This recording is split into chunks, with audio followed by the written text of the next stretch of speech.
At exactly midnight, millions of iPhones lit up across the globe. In bedrooms, cafes, airports, and dorm rooms, screens glowed in eerie unison.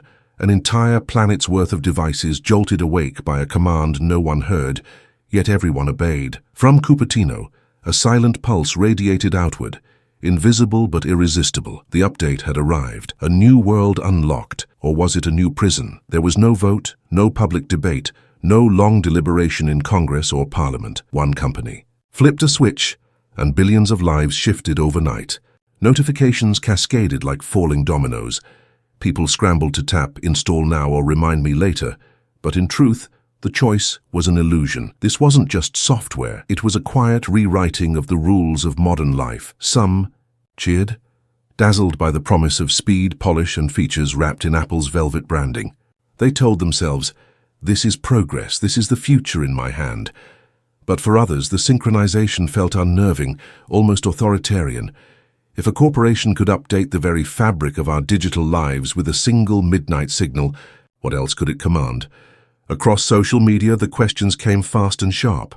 What did Apple sneak in this time? What freedoms are traded away, hidden in those long unread terms and conditions? Tech blogs speculated about secret tools, governments whispered about surveillance, and even die-hard loyalists hesitated, staring at their glowing screens with unease. The irony was almost poetic. Apple had always promised freedom. Freedom from clutter, freedom from viruses, freedom to think different. Yet the midnight update felt less like liberation and more like discipline, a reminder of who really holds the keys to the kingdom. Still, the world could not look away. The glittering keynote presentations had ended. The glossy commercials were already running on loop, and yet something felt unfinished. Something about this release was different, heavier, charged with the sense that more was at stake than emojis and wallpapers. And then came the whispers. Hidden code. Features no one asked for. Restrictions no one saw coming. Even the most loyal fans felt a flicker of doubt, because this time, what was buried inside left even Apple's faithful stunned. Apple has never treated a software update as mere maintenance. For them, each release is theater, carefully choreographed like a coronation. The stage lights dim, the logo glows, and a single executive in a black shirt steps into the spotlight. The audience leans forward, already primed for wonder. Cue the swelling music, the sleek animations, the words, "It just works." Updates are not patches, they are promises. They're not code, they're culture. Every September, the ritual repeats itself, and every year, the company reminds the world that it doesn't just sell products, it sells destiny. But behind the polished screens and cheering crowds lies the truth. These updates are not simply cosmetic. They shape the way people talk to their families, conduct their businesses, teach their children, and safeguard their identities. They decide which apps survive and which vanish. They determine what kinds of speech flourish online, which tools remain accessible, and which doors quietly close. The update is not just a technical event, it is a rewriting of how billions of humans live their daily lives. Apple's narrative is always seductively simple: innovation, security, progress. They claim to protect privacy, to put the user first, to guard against the chaos of the digital Wild West. They promise to keep out viruses, bad actors, and competitors who might not care about your data. And millions believe them, because Apple has perfected the language of reassurance. The keynote becomes scripture, and the audience faithful. Yet critics see something darker. Every update brings not only new tools but new chains. Features designed for seamless experience often mean lock-in, another reason you cannot leave Apple's ecosystem without losing years of data, apps, or contacts. Security improvements, they argue, double as walls. Apple's App Store rules decide who gets to speak, who gets to earn, who gets to exist in the digital economy. A single clause buried deep in a new software update can crush the livelihood of a small developer or quietly nudge users toward Apple's preferred choices. It is control dressed up as convenience. For immigrant families, small business owners, and students around the globe, these shifts are not abstract. They affect whether a small business app works tomorrow, whether a translation tool survives. Another update, whether communication across borders becomes easier or harder. What seems like a technical detail in Cupertino can reshape lives thousands of miles away. Apple may call it progress, but for those caught in its wake, it can feel like a digital empire enforcing its will. And yet, the world keeps watching, unable to look away. Because to live outside this ecosystem is to risk exclusion, and to live inside it is to accept the rules. FOMO drives the cycle forward. No one wants to be the person left behind, the one whose phone lags, whose features feel outdated, whose voice messages fail to send.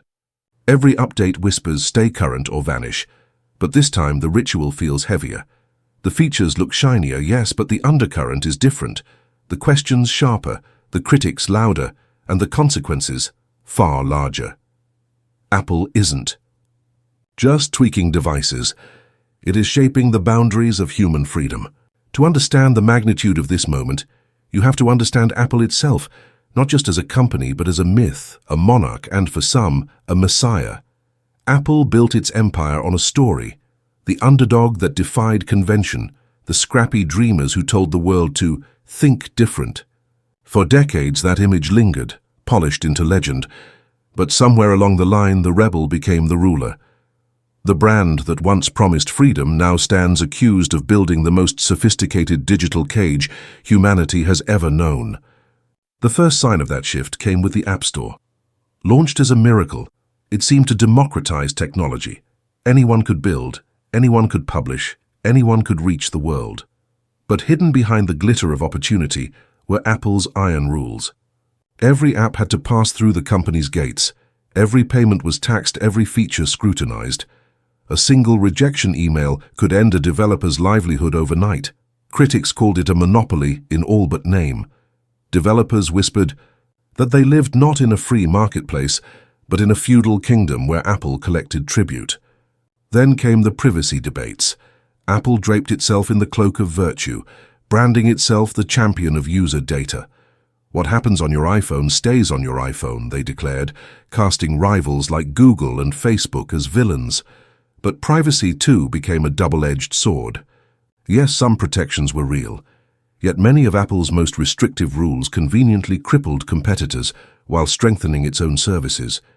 Developers cried foul, regulators took notice, and users began to ask whether Apple's definition of privacy was just another word for control. Even in the arena of hardware, the story repeated itself. The removal of the headphone jack was framed as courage, but it locked millions into buying Apple's wireless products. The transition to proprietary chargers and cables was sold as progress, but it forced users deeper into Apple's orbit. Time and again, the company cloaked coercion in the language of innovation, and time and again, consumers, eager, dazzled, sometimes skeptical, played along. Apple's genius lies not just in design, but in seduction. It sells simplicity, beauty, even identity. Holding an iPhone is not just owning a device. It is a statement, a badge of status, a signal of belonging. The commercials show families reunited, music swelling, children learning, friendships blossoming, all because of the device in your hand. Freedom, connection, individuality. Apple has mastered the art of packaging control as liberation, but beneath that shimmering narrative lies the truth. Apple's ecosystem is not a democracy, it is a monarchy. Cupertino is the castle, the executives, its lords, and the users and developers the subjects. Every app must kneel before the crown, every feature must bend to the will of the gatekeepers. What began as a garden of creativity has become a walled fortress. The drawbridge lowers when Apple allows and closes just as quickly when it does not. And yet, millions still cheer. Millions still line up outside Apple stores, their faces lit with anticipation, as if awaiting communion. That is Apple's greatest power, not just its control over technology, but its control over imagination. It convinces people that what is restrictive is liberating, that what is costly is worth every penny, that what is locked down is somehow open. It is not brute force that sustains the empire, it is belief. Still, belief has cracks. In recent years, lawsuits and investigations have chipped away at the crown. Developers rebel, accusing Apple of squeezing them dry. Governments circle, accusing Apple of anti-competitive behavior. Consumers, once silent, now grumble at cords, chargers, and the endless drumbeat of upgrades. The shine remains, but beneath it, the iron grip grows harder to ignore. Apple's story has always been wrapped in myth. For decades, it painted itself as the rebel, the company that broke free from the grey, soulless machines of the past and handed ordinary people tools to express themselves. To think different wasn't just a slogan. It was a creed, a call to arms for dreamers, immigrants, and outsiders who wanted technology to liberate them, not define them. And for a time, that image felt true. But as Apple grew from underdog to titan, the rebel mask began to slip. What stood revealed was not a plucky innovator but a monarch, polished, charming, and absolute in its rule. Nowhere is that clearer than in Apple's ecosystem. At first glance, it looks like paradise. Seamless devices, polished design, everything working together in perfect harmony. But that harmony comes at a cost, and it is enforced with an iron grip. The App Store, once hailed as a miracle of access, quickly revealed itself as a fortress. Every developer, whether a billion-dollar company or a lone coder working in a bedroom, must pass through Apple's gates. The rules are labyrinthine, the punishments swift. An app can vanish overnight with no appeal, its creator left stranded. And always Apple takes its cut, 30%, a tax on creativity, a toll demanded by the crown. Developers began to whisper the truth. This was no free market. It was a kingdom, and they were merely tenants. The controversies multiplied. When Apple banned certain apps for safety or security, critics noted how often the bans just happened to remove competitors to Apple's own services. Privacy, Apple declared, was sacred. What happens on your iPhone stays on your iPhone. The world applauded, grateful for a company that seemed to resist the data-hungry appetites of Silicon Valley. But peel back the curtain, and the story grew complicated. Yes, Apple refused to sell user data, but it locked users into its own services, making it nearly impossible to escape. Privacy became a selling point, a brand halo, but also a weapon, used to justify tighter restrictions, harsher rules, and deeper lock-in. Then there were the hardware choices, each packaged as progress, but carrying undertones of coercion. The removal of the headphone jack was framed as courage. In truth, it nudged millions toward expensive wireless headphones, made, of course, by Apple. Proprietary chargers and cables were billed as innovation, but they bound users ever more tightly to Apple's supply chain. Even the smallest design change rippled outward, forcing compliance, extracting money, demanding loyalty. Every inconvenience was dressed up as elegance. Every restriction was cloaked in freedom. That is Apple's genius. Not brute force, not fear, but seduction. The commercials shimmer with human connection. Families FaceTiming across oceans, students discovering new passions, immigrants calling home with a single swipe. Apple sells not just devices, but belonging. To own an iPhone is to join a tribe, to hold in your hand a badge of status and identity.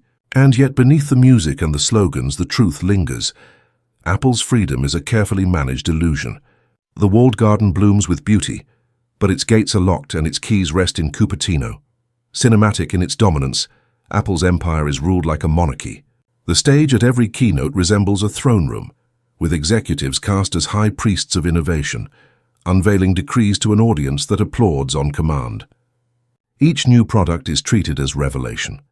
Each update, a law etched in code. Users cheer as if blessed, but the blessings are always conditional. The empire flourishes not because of consent, but because of awe. It convinces the world that obedience is liberation, that dependence is progress. And yet cracks have begun to spread. Developers grow restless, pushing back against the 30% tax. Regulators whisper the word monopoly. Consumers grumble about disappearing ports, overpriced accessories, and the endless pressure to upgrade. The illusion of benevolence, once seamless, now flickers with doubt. The rebel-turned kingdom is being questioned. For every empire, there are the subjects who live beneath its shadow. And in Apple's empire, the heroes are not kings or CEOs, but ordinary people, voices that refuse to be silenced, faces that carry the cost of control. They don't wear tailored suits or unveil products on dazzling stages. They sit at kitchen tables, in cramped dorm rooms, in late-night cafes, hammering out code or trying to connect with loved ones across continents. Their names rarely make headlines, yet their struggles collectively form the heartbeat of resistance. Take the indie developer, for example. A young coder in Lagos, building an app to help immigrant families send money home without crippling fees. His idea is simple, his code elegant, his dream noble. But when he tries to publish, he finds the gates closed. Apple's rules demand endless compliance. Fees, restrictions, rejections that feel arbitrary. He revises, resubmits, waits. Weeks turn into months. Each rejection email cuts deeper. He isn't asking for riches, only for a chance to serve his community. Yet in Apple's kingdom, even the smallest rebellion must pay tribute, or consider the immigrant family separated by oceans. A daughter studies in New York. Her parents remain in Manila. They rely on apps to video call, to bridge the distance of half a world. But when Apple enforces compatibility walls, suddenly one app fails to connect. The alternative: use Apple's own services. The family complies reluctantly, because what choice do they have? Their story isn't about innovation, it's about survival, about love across borders being bent to the will of corporate strategy. Then there are the small businesses. A bakery in Mexico builds a custom app to handle orders during the pandemic. It thrives, connecting neighbors to fresh bread in dark times. But when Apple changes its policies, suddenly that app no longer qualifies. The owners are forced into costly upgrades they cannot afford. For them, technology isn't a luxury. It's the difference between keeping the lights on and shutting down. Apple calls it improvement. For the bakery, it feels like betrayal. And beyond individuals, whole nations begin to question Apple's reach. In Europe, regulators speak of antitrust. In South Korea, lawmakers debate App Store freedom. In India, whispers grow louder about digital sovereignty. Why should one company in California dictate the terms of connection for 1 billion people? What began as admiration for Apple's innovation is curdling into suspicion, even resentment. Countries like citizens are asking the same question: who truly holds the power here? Yet despite the obstacles, the spirit of resistance refuses to die. Developers gather in online forums, sharing rejection stories, offering solidarity. Families turn to alternative tools, patching together connections when official ones fail. Students, activists, and entrepreneurs begin to tell their stories publicly, chipping away at Apple's pristine image. These are the Davids of the digital age, facing a trillion-dollar Goliath armed with lawyers, lobbyists, and glossy marketing campaigns. Their slings are modest: tweets, petitions, apps, lawsuits. But together they form a chorus too loud to ignore. What unites them is not wealth or power, but humanity. They aren't billionaires. They're students coding late into the night, parents struggling to keep their families close, teachers searching for tools that won't vanish with the next update. They are workers and dreamers who want technology to serve humanity, not control it. And in their struggle, millions see reflections of their own lives. Moments when convenience masks coercion, when beauty conceals chains. These heroes carry scars, but also hope. They remind us that technology, at its best, is a bridge, not a barrier. That progress should empower the many, not enrich the few. And though their voices may seem small compared to Apple's thunderous keynote applause, history has always been shaped by those who refuse to bow. Still, they know the odds. They know Apple's grip is vast, its influence unmatched. Yet they also know that silence is surrender. And so they persist, filing complaints, sharing code, telling their stories. For every wall Apple builds, they find cracks. For every rule imposed, they imagine alternatives. Their fight is not glamorous, but it is righteous. And in that tension, the world waited, holding its breath. The hero had struck and the villain had shown vulnerability, but the story was not complete. The ripple effects were only beginning to spread, and the consequences of the revelations were set to shake the digital world to its core. The moment the counterattack hit, the digital world erupted like a storm finally unleashed. Hashtags trended within minutes. Apple exposed, "We digital freedom," or "Update Gate." Every platform became a pulse point for outrage, awe, and reflection. Memes spread faster than news articles, mixing humor with sharp critique. Cartoons of Apple executives peeking out from behind walls of code. Animations of iPhones shackled by invisible chains. Playful yet pointed illustrations of a world under corporate surveillance. Each post, each retweet, carried the weight of a global conversation that could not be ignored. News outlets ran headlines in rapid succession, Apple's update sparks global debate on control and privacy. Whistleblowers reveal hidden clauses in latest iOS rollout. Digital sovereignty in the age of Cupertino. Even mainstream papers, which usually treated tech updates as routine, highlighted the human impact. Families struggling with broken apps, small businesses hit by sudden restrictions, students navigating educational tools now partially blocked. The scale of the story transformed it from a niche tech controversy into a worldwide cultural event. The ripple effect spread far beyond the users themselves. Tech commentators and journalists dissected every aspect of the update. Live streams ran hour after hour, analysts debating whether Apple had crossed a line or merely pushed the boundaries of corporate discretion. Regulators began asking questions publicly, hinting at inquiries, investigations, and potential reforms. Even celebrities, long seen as brand ambassadors for glossy consumer culture, weighed in, some praising Apple's innovation, others questioning the ethics of its control. The discussion was no longer limited to engineers or developers. It had become a global debate about power, privacy, and freedom, and the voices of ordinary people gained weight in this chorus. Social media, once a tool for amplification, became a mirror.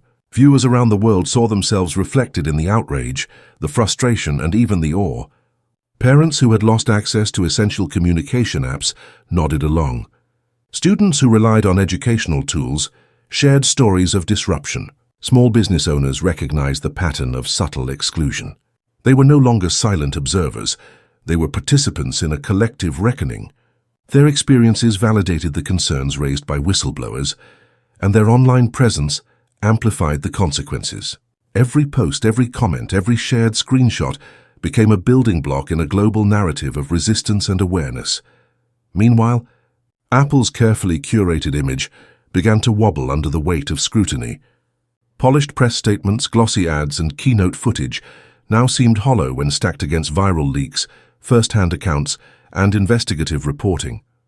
The empire that once dictated the narrative now found itself responding to it, reacting to it, and, in many ways, chasing it. The balance of power had shifted, if only subtly, toward the people who had once been at the mercy of Cupertino's code. The atmosphere online was electric, charged with both tension and possibility.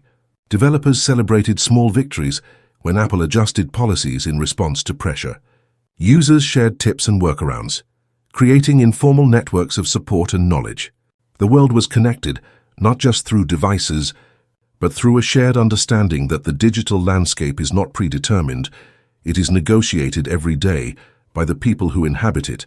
And yet, amidst the uproar, laughter, and validation, a quiet undercurrent of uncertainty remained. The world had seen the cracks in Apple's facade, but the full implications were still unfolding. Features had already reached millions of devices, subtle changes had already taken root, and many consequences would not become clear until weeks, months, or years later. Even the most vocal critics acknowledged that exposure was only the beginning. The real challenge lay in what came next. The conversation, for all its intensity, pointed to a deeper question that hovered above the chaos. It was no longer about glitches or restrictions, or even about Apple as a company. The debate had grown into something much larger, something existential. The questions being asked online, in offices, in homes, and in governments were, who controls our digital lives? How much freedom are we willing to trade for convenience? And most importantly, what does the future of technology and freedom itself look like in a world dominated by powerful ecosystems? In the aftermath of the storm, the dust settled, but the lesson remained. Apple's latest update, dazzling and seductive as it was, became more than a technical event. It became a mirror, reflecting a truth that had always been there but often ignored. Convenience without choice is control, and comfort without agency is captivity. The sleek interfaces and clever features were seductive, but the real story lay beneath the surface in the restrictions, rerouted functions, and hidden clauses that reminded the world that power, no matter how polished, always seeks its advantage. This update, like all of Apple's innovations, carried symbolism far beyond its code. It was a reminder that the tools we use to connect, learn, and create are never neutral. They carry values, they carry priorities, and they carry consequences. A notification may seem small, a restriction may seem minor, But when billions of lives interact with them every day, the impact becomes profound. Freedom is not just a concept. It is a practice, a series of choices repeated over time, and sometimes defended against forces that profit from obedience. Yet the story does not end with fear or despair. If anything, the revelation of control sparked something far more powerful: awareness. It reminded the everyday heroes, the students, parents, developers, small business owners, that their voices matter. That scrutiny, critique, and resistance are not futile. The very act of questioning, of pointing out flaws, of demanding transparency, became a form of empowerment. The world realized that corporations, no matter how vast or polished, cannot shape the future alone. The future of technology isn't written by executives in a Cupertino boardroom. It is written by us, the people who choose what we accept and what we resist. Dignity, it became clear, outweighs domination. Freedom outweighs lock-in. Every act of scrutiny, every decision to speak out, every refusal to quietly accept unseen restrictions is a statement of human agency. Technology is powerful, but it is a tool, not a master. Its promise is not realized by passive consumption, but by engagement, debate, and deliberate choice. Every person who questions, challenges, and innovates becomes a guardian of that promise. The heroes of this story, the developers, the families, the activists, remind us of the universal truth that courage does not require grandeur. It requires persistence, clarity of purpose, and the refusal to accept that convenience is worth surrendering freedom. Their triumphs may seem small, pixel-sized against the massive empire of Apple, but together they ripple outward, shaping the culture, the law, and the very expectations of what technology should serve. They are proof that ordinary people can hold extraordinary power when they act with conscience, and so the update, with all its polish and promise, becomes a parable for the digital age, a warning, a call to vigilance, and a source of inspiration. It tells us that progress is not automatic, that innovation can be both liberation and constraint, and that our engagement defines the world we live in. The screens that illuminate our lives should reflect our values, our priorities, our freedoms, not just the design of a distant corporation. As the story closes, the message is clear and uplifting. The battle between convenience and freedom is ongoing, but it is not hopeless. Each individual holds a choice, and through collective action, the small voices can echo louder than the loudest corporations. The update may have tested the boundaries, but it also revealed the potential for human agency, accountability, and resilience. In the end, the lesson shines bright. Dignity triumphs over domination. Freedom prevails over lock-in, and the future of our digital lives is ours to shape. It is a future written by those who question, those who resist, and those who refuse to surrender control over their own devices, their own choices, and their own lives. Yes, Apple's new software is here. Millions of devices have already updated, glowing silently in bedrooms, offices, and classrooms around the world. But the real question isn't what it can do. It's what it will do to us. Every feature, every hidden clause, every line of code carries choices that shape how we communicate, work, learn, and live. And it is up to us to decide whether we accept convenience at the cost of control, or whether we reclaim our agency in the digital age. This is where you come in. The voices that questioned Apple, exposed the hidden terms, and amplified the concerns of everyday users became a force that no company could ignore. Your voice can be that force too. Share this story, join the conversation, and encourage others to think critically about the devices they use every day. Subscribe to stay informed, not just entertained, because knowledge is the first step toward empowerment. Every click, every post, every discussion strengthens the movement that insists technology should serve humanity, not control it. Remember, this isn't just about a software update. It's about the principles we live by: dignity, freedom, transparency, and accountability. The tools we rely on are only as ethical as the people who demand accountability from those who create them. And in this era of glowing screens and silent commands, the smallest actions, raising questions, sharing insights, standing up for fairness, can make the biggest difference.